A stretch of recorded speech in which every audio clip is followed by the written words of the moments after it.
ஆதியாகமம் அதிகாரம் 50. 4 பகுதிகளாக இந்த அதிகாரத்தை நாம் தியானிக்கலாம். 1. யாக்கோபு சுகந்த வர்க்கமிடப்படல். 2.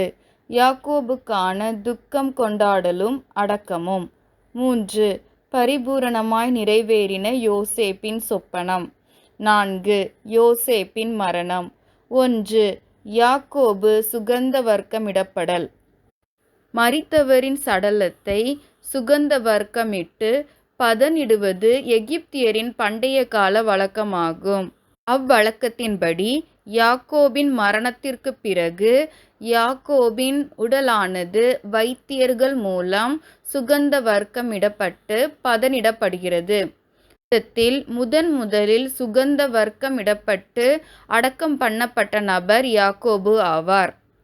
இவருடைய மரணத்திற்கு பிறகு இவருடைய உடலானது பதப்படுத்தப்படுகிறது. 2. யாக்கோபுக்கான துக்கம் கொண்டாடலும் அடக்கமும். ஒரு மிகப்பெரிய அடக்க ஆராதனையை யாக்கோபு பெறுகிறார். 70 நாட்கள் துக்கம் கொண்டாடல் நடக்கிறது. வேதத்தில் இவ்விதமான அடக்க முறை வேறு யாருக்கும் குறிப்பிடப்படவில்லை.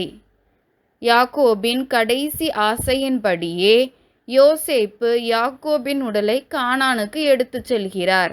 ஆபிரகாம், சாராள், ஈசாக்கு என தங்கள் மூதாதையர் அடக்கம் பண்ணப்பட்ட இடத்திலேயே யாக்கோபின் உடலும் அடக்கம் பண்ணப்படுகிறது.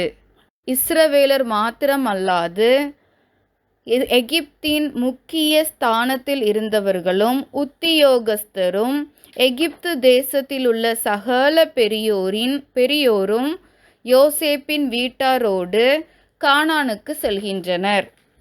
ஆத்தாத்தின் களத்திலே துக்கம் கொண்டாடுதலை கவனித்த யாவரும் இது மிகப்பெரிய துக்கம் கொண்டாடல் என்று சொல்லி அந்த இடத்திற்கு ஆபேல் மிஸ்ராயிம் எனும் பெயரை இட்டனர்.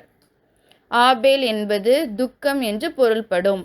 மிஸ்ராயிம் என்பது எகிப்தின் மறுபெயராகும். ஆதியாகமம் 10வது அதிகாரம் 13வது வசனத்தில் நோவாவின் குமாரரான காமின் வம்சவழியில் வந்தவர்தான் இந்த மிஸ்ராயிம். இந்த மிஸ்ராயிம் தான் எகிப்து தேசத்தின் தகப்பனாவார். எனவே எகிப்தின் மறுபெயர் மிஸ்ராயிம் ஆகும். 3. பரிபூரணமாய் நிறைவேறின யோசேப்பின் சொப்பனம். ஆதியாகமம் 37வது அதிகாரத்தில் யோசேப்பு கண்ட சொப்பனம் பரிபூரணமாய் இந்த அதிகாரத்தில் நிறைவேறினதை காணலாம்.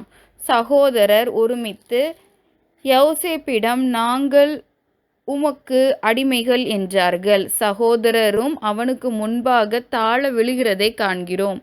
எனவே யோசேப்பின் சொப்பனம் முழுமையாய் இங்கு நிறைவேறினதை காண முடியும்.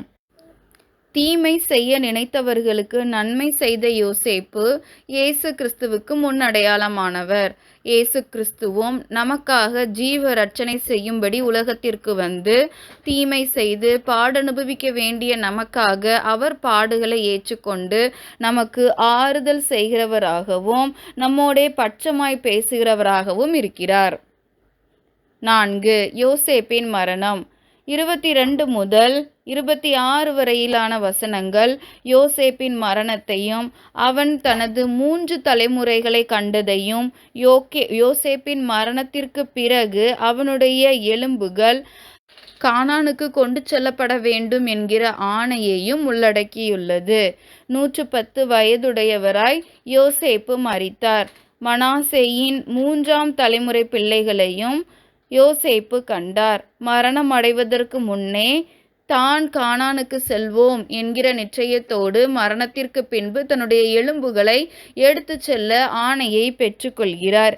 இவ்வாறு யோசேப்பு மரித்ததோடு இந்த ஆதியாகமம் முடிவடைகிறது. ஜெபிப்போமா. அன்பின் பிதாவே, யோசேப்பு தனக்கு தீங்கிழைத்தவர்களுக்கு நன்மை செய்தது போல எங்களுக்கும் மற்றவர்களுக்கு நன்மை செய்யும் இருதயத்தை தாரும். அப்பா, ஒவ்வொரு நாளும் உம்முடைய துணையோடு பாவத்தை மேற்கொள்ள அப்பா எங்களுடைய பெற்றாருக்கு நாங்கள் செய்ய வேண்டிய கடமைகளை செய்ய எங்களுக்கு ஞானத்தை தாரும். ஒவ்வொரு நாளும் சாட்சியை பாதுகாத்து கொள்ள எங்களுக்கு கிருபையை தாரும். மீட்பர் இயேசுவின் மூலம் ஜெபிக்கிறோம் ஜீவனுள்ள நல்ல பிதாவே. ஆமேன்.